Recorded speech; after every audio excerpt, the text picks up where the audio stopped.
Hello and welcome.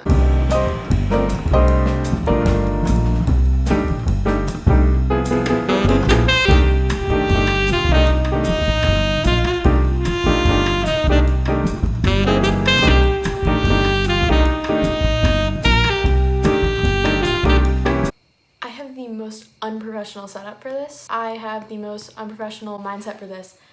I'm not qualified to film this, but I'm gonna do it anyway.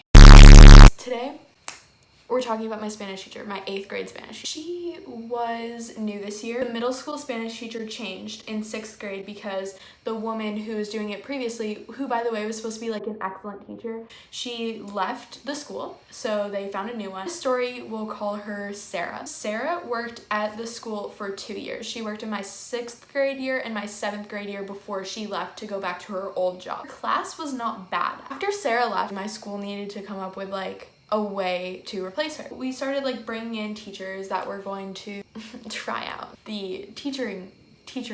Oh my god. It's not even late. I don't know what my problem is. For this teaching job that we had. It pains me to think about this. So she came in toward the end of my 7th grade year for the school to see if they liked her and for us to see if we liked her. And this new woman who we'll call Jessica. Oh my god, Jessica. Her like trial period thing went really well. I feel like my whole class kind of had a unanimous type of feeling that was like, oh, okay, tolerable at best. I don't remember honestly anything that she told me. So fast forward a little bit to the start of 8th grade and she just like went over rules, but we could already tell that her class was going to be like really laid back. I don't know how to describe it. We were just kind of there. The fall term was pretty good. Here's where things take a turn for the worst. Today, idiot. So all the people in my class were 8th graders, so we would all be moving on to different schools next year. We heard that we were going to be moving on to the 2nd level of Spanish. Lies, didn't happen. Thank you for attending my TED Talk. Winter term, we had some fun projects. We had some like fun collaborative activities. We weren't learning anything. Spring term, I feel like, is where I got really frustrated with it. Had us doing projects, but we were not really doing them much in Spanish because she was so laid back, like we could basically do whatever we want and it wasn't really like a learning environment. We had absolutely no homework and no assessments throughout this entire year, so I don't really know how we were expected to practice Spanish or learn anything without those things. It really sucked. Yeah. Am I being emotionless? I actually don't know. All the 8th graders were kind of like checking out and being like, okay, like whatever. Fun, I guess. This light is really bright, it's throwing me off. So one of the first things that I think about when I think about how bad Jessica was this one time where I was finished with a project before most other people in my class and she wanted to just have like a one-on-one talk with me. For some reason, she liked me. She liked the work that I did. She thought I was a hard worker and that I was good at Spanish, which I was. just got like an A+ in the class, like literally everyone else. After this point, this is when we got back from our spring break. So all of us in like my entirety of my grade and my Spanish class too knew where we got into high school. I applied to a lot of schools, but I had it narrowed down to 2 schools that I knew I was strongly considered. She was basically talking to me about like, oh, are you excited for this year? Do you know where you were going yet? And like, do you know where you want to go in language? Literally is not supposed to. Basically, our secondary school counselors were sent out a memo to all of the faculty and staff and all the parents and stuff to not ask our class, the 8th grade class, the rising 9th grade people, about where they were going to school or where they got into school, because it's still a sensitive topic for people who are really conflicted or for people who didn't get into their schools or for people who weren't happy with their results or anything. And it was literally right after we had found out where we got in and everything. This whole entire conversation made me anxious. He was like going hard at it, like literally wanted to know every single detail about what I planned to do in my high school career, which was very uncomfortable. Did not like that.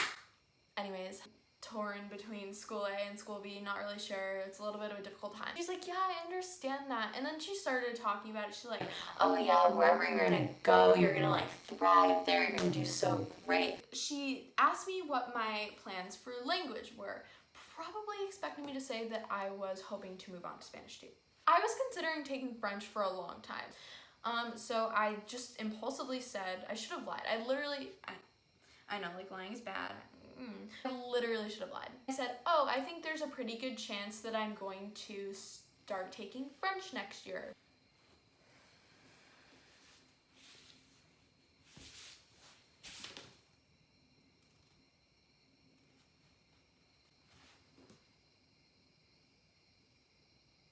I was not happy with the results that saying this brought me.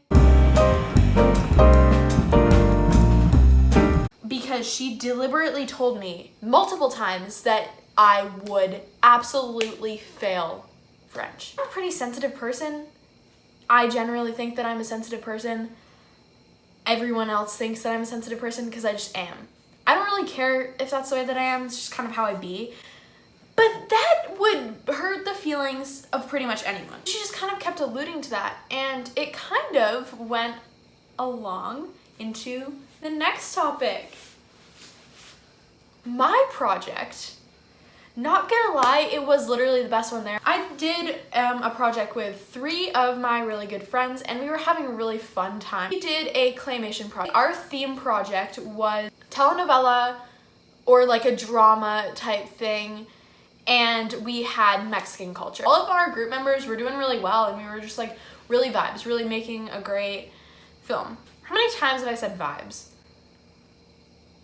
I have a game for you. Take a shot every time I say vibes. Or you know what? Take a sip of water. When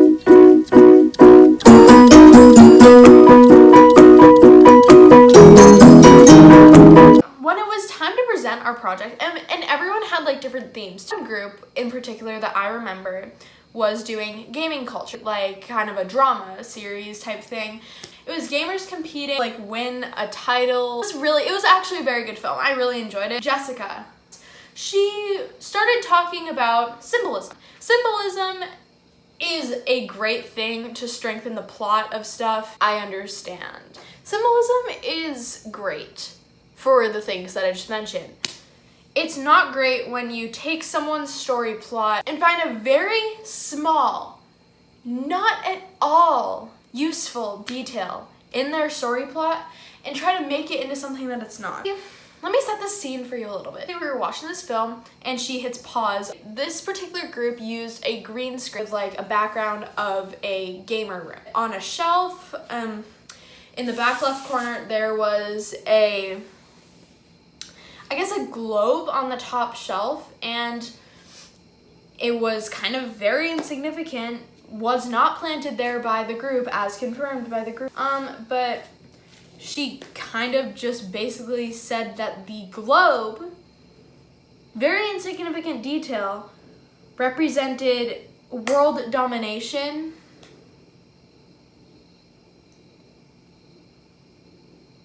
because people around the world play Fortnite. That's a really big stretch for symbolism. It's put there and it symbolizes something. It's significant.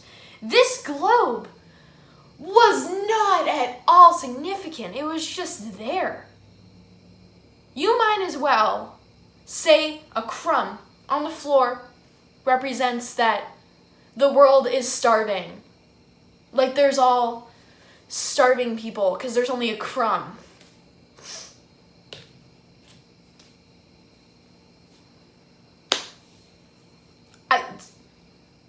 It gets worse. So after no one really took to her symbolism idea, she started to need help from my English teacher. We'll call him Rick. Rick, fantastic teacher, really smart guy. I don't know. I like the way he thinks kind of like me. He was my advisor too. Cool, really good teacher, everything awesome like that. So he kind of had to listen to a lot of students complain about this teacher. A lot of his advisees, including me, were complaining about her. Rick decides to accept an invitation from Jessica. Come into the class and talk about symbolism, because this year we were learning about symbolism. She was kind of belittling the class, being like, do you know what symbolism is? Like, we learned about it, so we were all like, yes. So she's like, oh, and then she like clearly figured out that Rick teaches about symbolism, so we're just gonna like bring Rick in. And Rick can't really do anything, so he didn't really do much for this. He just kind of sat there and listened and kind of took questions a little bit for any thoughts added. And a few people raised their hands, made really good points. She kind of jumped in a little bit and was just like, no, like that doesn't make any sense. Like, no, your opinion is wrong. I kind of expected that. Because I raised my hand and I'm gonna remind you one more time, I'm not the only person by any means that thought this way, that felt this way about her. And about the way that she was teaching and the way that she was talking to us. I was not the only one. I literally was not. I can't even stress that. I raised my hand, I'm like, hello, Rick. Thank you.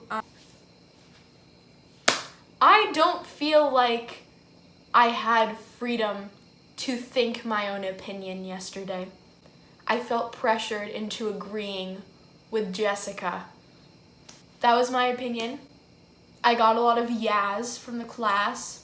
I agrees. I was the only one savage enough to say it, so. She came in, she's like, even though I told you, like, you're free to have your own opinion, it doesn't matter. It literally doesn't matter. It doesn't matter. It does not matter what you say in this situation. That's like saying, oh, no offense, you're ugly. Like, just because you say no offense doesn't mean it's not offensive. Just because you said you're free to think your own opinion does not mean that I feel free to think my own opinion. I felt as though my opinion was not valued, or that I could not have my own opinion on the matter.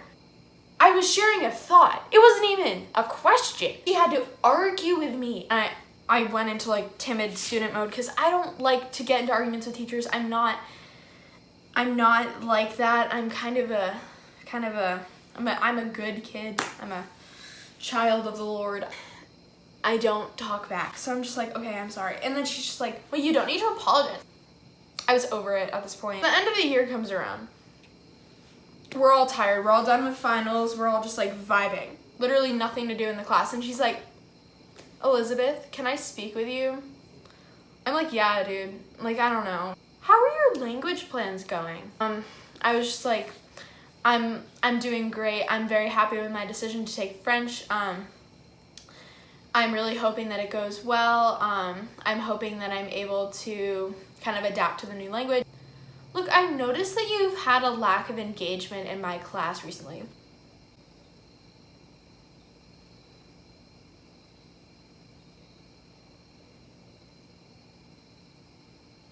I'm not even kidding. I was so enraged at this point. She was talking to me about other people in the class, completely behind their backs, not okay. I was flabbergasted. We got so many complaints from different grades, different students in my class and in other classes. I don't know if anything was really done about that, but my principal is actually a really good person. I love her so much, and she really liked me too. I was in her knitting class. I made a blanket. I don't know. She said that she got a lot of complaints about it, so she was going to talk to Jessica at the end of the year. I don't really think that you should be talking to students about like that. It's really unprofessional, really awful for students. I know it's really hard to understand like the full like why this was so awful. It's kind of a you had to be there moment, I guess, but I hope you can kind of grasp what I'm trying to say. I told this story because I've really been looking for something new, like a new hobby and everything, and I really wanted to try YouTube. And I know everyone's going back to school recently. I'm going back to school in 2 days. I'm not going back actually. I'm going to school in 2 days. So I don't really know when this will be up, but I'll probably be in school, so bye. I almost just fell.